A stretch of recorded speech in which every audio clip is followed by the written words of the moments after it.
হুজুর আকরাম সাল্লাল্লাহু আলাইহি ওয়াসাল্লাম বলেন কিয়ামত ততক্ষণ পর্যন্ত হবে না, কিয়ামত হবে না ততক্ষণ পর্যন্ত যতক্ষণ ইহুদিদের সাথে মুসলমানদের ফাইনাল খেলা হয় নাই। ফাইনাল খেলা হয় নাই, হবে। মুসলমান দেখলে ইহুদি পালাবে, মুসলিম শরীফের হাদিস। মুসলমান একটা যদি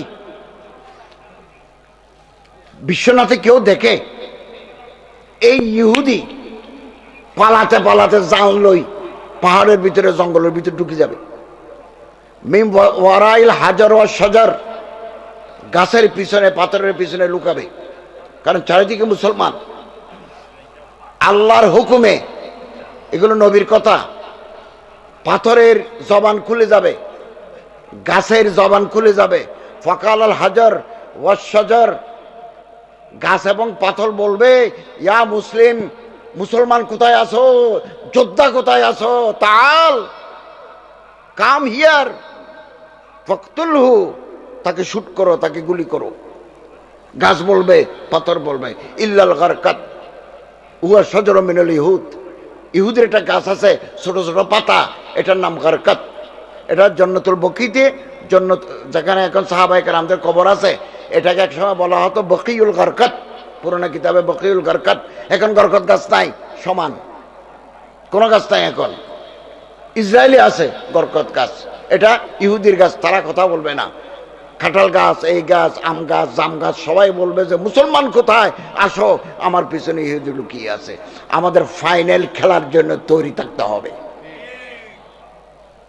মিশকাত শরীফের হাদিস, আল্লাহ রাসূল সাল্লাল্লাহু আলাইহি ওয়াসাল্লাম বলে ইযা রাআইতুম রাআতাস সাউদা মিন কিবালি খুরাসান, এদিকে আফগানিস্তান এবং সেন্ট্রাল এশিয়া, মধ্য এশিয়া, দু জায়গায় খোরাসান আছে।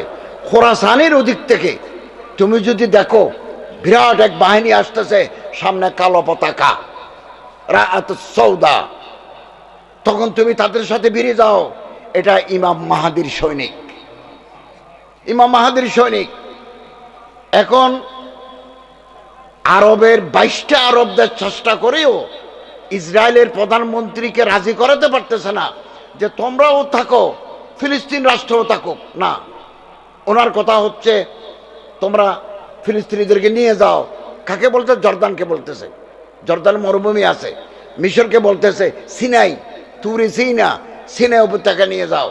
এগুলোকে আমরা সব ইসরায়েলের ভিতরে নিয়ে নেব ইনশাআল্লাহুল আজিজ। আমাদের তৈরি থাকতে হবে, ঐক্যই শক্তি, শক্তি শান্তি।